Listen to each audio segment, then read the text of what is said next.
Naveen Yadav rowdy shooter అని ఏదో పేపర్లో నమస్తే తెలంగాణ పేపర్లో వచ్చింది రాసింది. నా మీద ఏమైనా రౌడీ షీట్ ఉందా, నా మీద ఏమైనా కేసులు ఉన్నాయా? వాళ్ళు పెట్టిన ఫాల్స్ కేసెస్ అన్ని కూడా కోర్టులో జరుగుతున్నాయి. ఒక్క కేసు ప్రూవ్ చేసినా నేను రాజకీయాలు వదిలేసి హైదరాబాద్ వదిలే వెళ్ళిపోనికి సిద్ధం. నా మీద పెట్టిన కేసులు ఫాల్స్గా ప్రూవ్ అయితే మరి కేటీఆర్ వాళ్ళ బీఆర్ఎస్ వాళ్ళు రాజకీయం పక్కన తప్పుకుంటారా అని నేను ఛాలెంజ్ చేస్తున్నాను. మళ్ళీ నిన్న మీరు అడిగినట్టు ప్రచార రథం నేను వీడియో చూసిన ఏదో తగలబెడతా డైలాగులు కొడుతున్నాడు. మా పబ్లిక్కి తెలిస్తే నవీన్ యాదవ్ చాలా ఓపికగా ఒక డ్రీమ్తోనే నా ప్రజలకు సేవ చేయాలన్న ఒక ఆలోచనతోనే 17-18 సంవత్సరాలుగా ఓపికగా ఉంటూ వీడి వరకు నా ప్రయాణం జరిగింది. భవిష్యత్తు కూడా అట్లానే ఉండాలని అనుకుంటాం. మా పిల్లలు ఎవరికి కూడా ఆ తగలబెడతాడన్న విషయం తెలియదు. దానికి లీగల్గా పోలీస్ కంప్లైంట్ ఇచ్చినాం, ఎఫ్ఐఆర్ అయింది. Police will take action.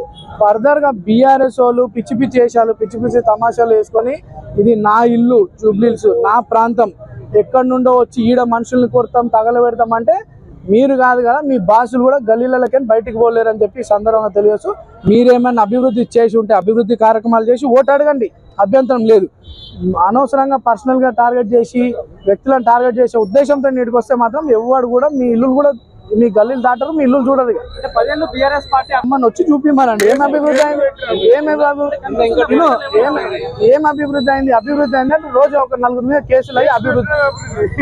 ఇగో ఇక్కడ ఉన్నాడు సుందరు, వాళ్ళ ఎస్సీ మాజీ కార్పొరేటర్ ఎస్సీ ఎస్టీ కేసులు పెట్టిర్రు. చాలా అండి, ఒక్కటి కాదు, ఒక 500-600 మంది జీవితాలు పాడేసే పనిలో గత బీఆర్ఎస్ ప్రభుత్వం ఉండే. తొందరలో బీఆర్ఎస్ బాధితులది ప్రోగ్రామ్ చేయబోతున్నాం. ఒక్కొక్కరుగా జాయిన్ అయ్యి ఒక్కొక్కరు బాధ ముందు చెప్తారు, అప్పుడు మీరు చూస్తారు ఎవరు. నిన్న రేవంత్ రెడ్డి గారు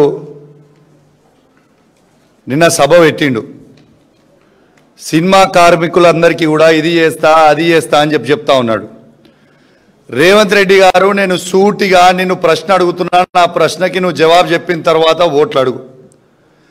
ఇలా రేవంత్ రెడ్డి గారు కాంగ్రెస్ పార్టీకి ఇలా సినీ కార్మికులు ఎందుకు ఓటేయాలి? ఇలా యాక్టర్ అయిన అల్లు అర్జున్ గారిని జైల్లో పెట్టి అల్లు అరవింద్ గారు కంట తడి పెట్టినందుకు ఇవాళ ఓట్లేయాలని నేను అడుగుతా ఉన్నాను. ఇలా యాక్టర్ అయిన నాగార్జున గారి ఎన్కన్వెన్షన్ కూలగొట్టి నాగార్జున గారు, అమలా గారు, నాగ చైతన్య గారు, అఖిల్ గారు కంట తడిపెట్టినందుకు ఇలా కాంగ్రెస్ పార్టీకి ఓట్లేయాలని నేను అడుగుతా ఉన్నాను. ఇలా అదేవిధంగా యాక్ట్రెస్ అయిన సమంత మీద నోటికొచ్చినట్టు ఒక మహిళా మంత్రితోని నీచంగా మాట్లాడించినందుకు సమంత గారు కంట తడి పెట్టుకున్నందుకు ఇవాళ సినీ కార్మికులు ఓటేయాలని నేను అడుగుతా ఉన్నాను. ఇలా సినిమా టికెట్లని నేను పెంచను, ఏం చేస్తారో చేసుకోండి అసెంబ్లీ సాక్షిగా రేవంత్ రెడ్డి గారు చెప్పిన వీడియో కూడా ఇప్పుడు మీకు ప్లే చేసి చూపిస్తాం, తర్వాత మీరు చూడొచ్చని కూడా విజ్ఞప్తి చేస్తా ఉన్నాను. ఇలా అసెంబ్లీ టికెట్ ఇలా మీరు అసెంబ్లీలో సినిమా టికెట్లు ఎట్టు పరిస్థితిలో పెంచమని చెప్పిన వాళ్ళు మీరే. మరి ఇలా మీరే పెంచిన టికెట్లలో 20% మీకు ఇస్తాం వాటా అని చెప్పి ఎన్ని రోజులు అబద్ధాలు ఆడతావు రేవంత్ రెడ్డి గారు అని నేను అడుగుతా ఉన్నాను.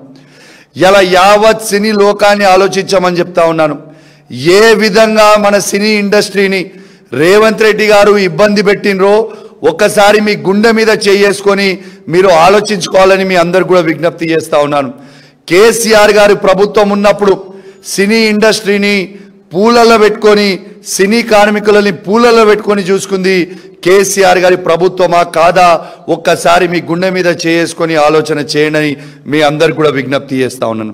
నిన్నటి సభ రేవంత్ రెడ్డి గారు పెడితే పట్టుమని 500 మంది కూడా లేడు. ముఖ్యమంత్రి హోదాలో పోతే 500 మంది కూడా సభకు అటెండ్ కాలేదు అంటేనే ఇలా సినిమా కార్మికులు మొత్తం కూడా కేసీఆర్ గారు బలపరిచిన గోపీనాథ్, సునీత గారికి ఓటేస్తామని డిసైడ్ అయిపోయారు. అదే పెద్ద ఇండికేషన్ అని చెప్పి కూడా ఈ సందర్భంగా తెలియజేస్తా ఉన్నాము. పెద్ద ఫ్రస్ట్రేషన్ లో ఉన్నారు ఇవాళ. టోటల్ రేవంత్ రెడ్డి గారు ఫ్రస్ట్రేషన్ లో ఉన్నారు. ఇలా మా సుదర్శన్ రెడ్డి గారు చూపిస్తున్న విజువల్స్ ఇంతకుముందు నేను కూడా వస్తా ఫోన్లో చూసుకుంటా వచ్చిన. ఇలా దాడులు చేస్తా ఉన్నారు, రౌడీజం చేస్తా ఉన్నారు. జూబ్లీహిల్స్ ప్రజల్లారా ఒక్కసారి మీరు ఆలోచన చేయండి. నిన్న రౌడీ షీటర్ అయిన అభ్యర్థిని పెట్టితే ఏ విధంగా రౌడీయిజం ఉంటుందో ఒక్కసారి ఆలోచన చేయండి.